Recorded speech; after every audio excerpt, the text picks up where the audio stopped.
Oh, Charlie got us up so early this morning. Might as well start by baking his birthday cake. So I'm going to go and wash my hands first, and then we'll see what we need. I've washed my hands, and I've got this to tell me how to make the cake. Can you remember what we call this? The instructions to help us make it? It's the recipe. And look, I've got a list of the things I need. Can you remember what we call the things we need? It's your ingredients. And if you remember that, it tells you how much of your ingredients you need.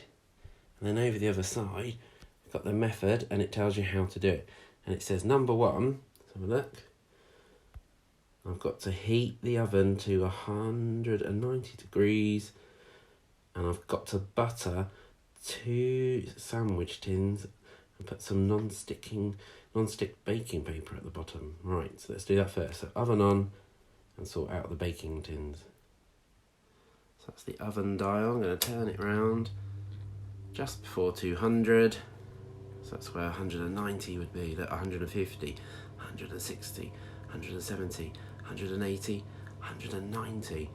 Now remember, if you're doing things like cooking and you have to use the cooker, you must do it with an adult, mustn't you? Okay? Don't do this by yourself. So I've got my 2 cake tins and I'm just putting butter a little bit to grease all the way round. Can you remember why we did that last time?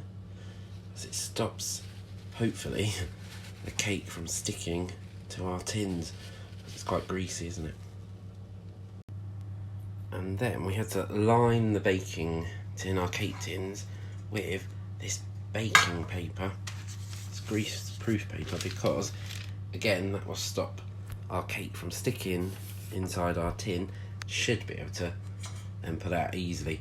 So I'm going to put my tin on top of it, and then I've got a pencil here, and I'm going to draw carefully around it so I get the right size and shape piece of paper to put inside. What shape is it going to be? It's going to be circular, isn't it? It's a circle. Can you see the pencil line? So now a pair of scissors, I'll cut that out and I'll do it 2 times because I've got 2 tins. So here we go, I've got 2 of these circles, and because I've drawn around the base, hey, look at that. That fits pretty good, doesn't it? I'll put the other one in. Right, so the tins are ready and we have followed instruction number 1 of the method of the recipe. So let's go to instruction number 2 to see what we do next. Right, so we've done number 1 onto instruction number 2, and with a recipe you follow the instructions step by step in order, because you couldn't put the oven on and then go down and put the cake straight in the mixture because you haven't made it, so you do have to follow it in order.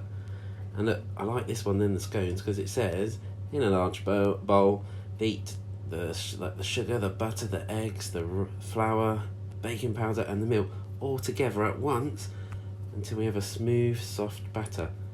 So all of these ingredients at the top here, I need to put into the bowl and then mix it.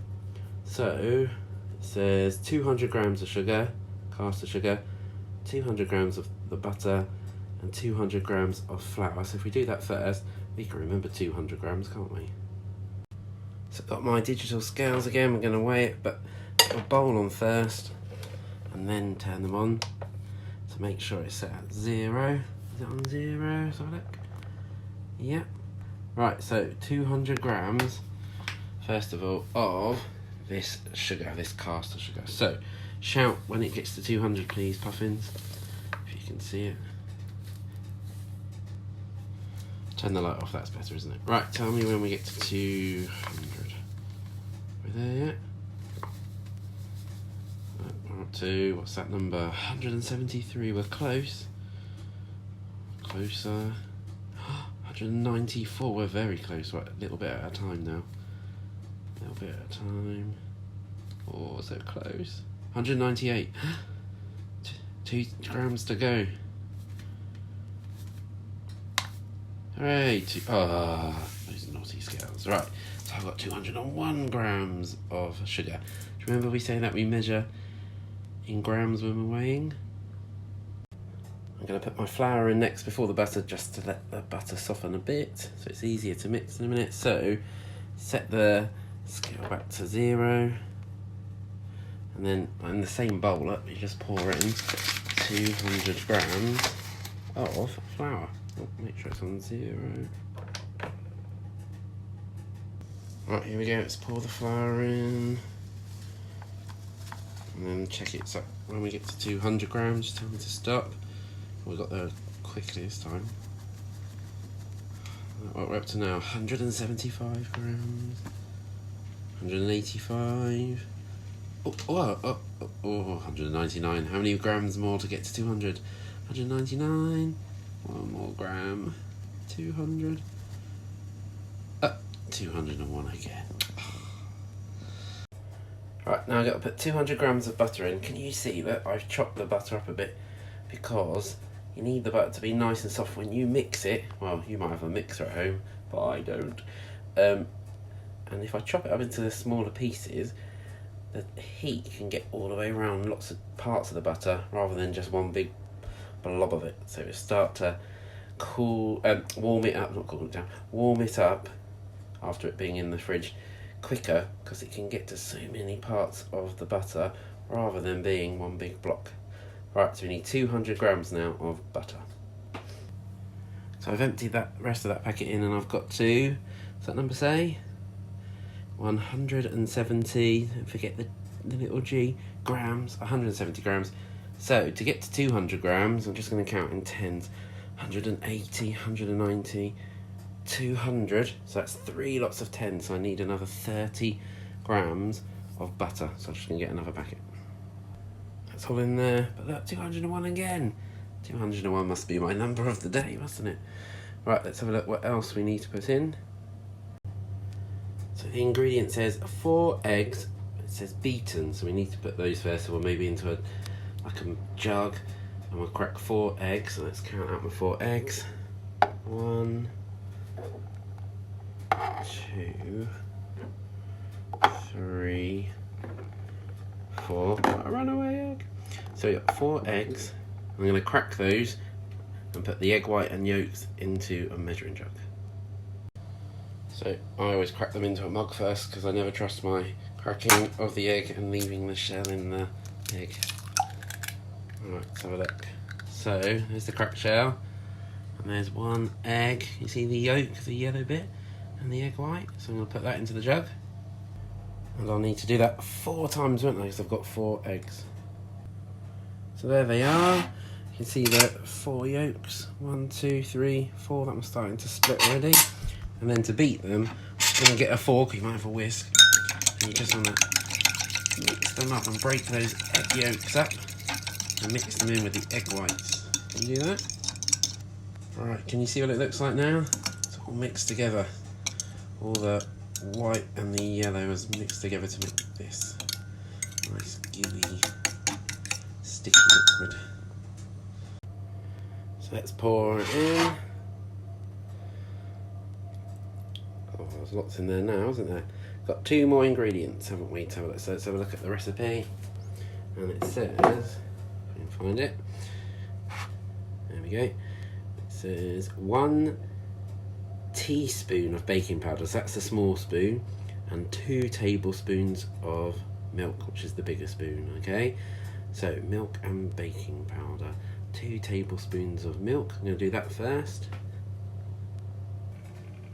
Can you see the difference in size? That's the teaspoon, that's the tablespoon. Teaspoon's the one you'd stir sugar in your tea. I wonder if that's why it's called that. Tablespoon, because you'd have that maybe on your table to eat your cereals or your desserts. So I mixed it a bit. Look, all the ingredients are starting to combine and mix together. And I've got to keep going until I've got rid of all the lumps of butter. I got that nice and smooth, and I ended by using the whisk to try and just get rid of the last lumps of butter. Right, what do we do once we've got a smooth batter? Right, number 3 says divide the mixture between the tins. Smooth the surface with a spatula on the back of a spoon. So we need to put this mixture into here, and when it says divide, wants us in this case to split it into 2. So a bit like, you know, when we're sharing to find out odd and even numbers, we want to put the same amount of mixture, as close as we can, in both. Because if you only put a small bit in this one and those in here, you'll get a thin cake and a thick cake, wouldn't you? So I'm going to divide now. I'm going to pour half into there and half into there. There you go, I've poured the mixture in, and now I'm just going to use the spoon to spread it out evenly across both of the tins. Right, there we go. Last part of the recipe before it goes in the oven. What does it say? So we've done, haven't we done number 3? So number 4 says, bake for about 20 minutes until golden and the cake springs back when pressed. Right, time to put them in the oven. There they are. Remember, this is very hot, so you have to do all this with an adult. And I'm going to set a timer for 20 minutes, like it says. Right, timer's done. Time to get the cakes out. Fingers crossed.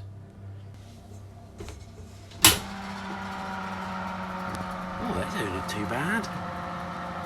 Now remember, this is really hot. Adults do this bit for you. I'm going to take these out safely. There they are. They're definitely golden brown, aren't they? Maybe a bit too much, but hey, never mind. So I've got to see what the recipe says next. So it says turn onto a cooling rack and leave to cool completely. And that's before we decorate it, so like the icing doesn't melt and things. But I haven't got cooling racks, I'm just going to leave them out on some plates. And then later on today, we will decorate them. So here we go, I've put this here. I'm just going to take the baking tin off carefully with my oven glove. And there's the paper that stops it from sticking. And we peel that off. Hey, actually, do you know, I'm pretty impressed. I'll do the other one. And then they both are. Hooray! Right, we'll come back to those later.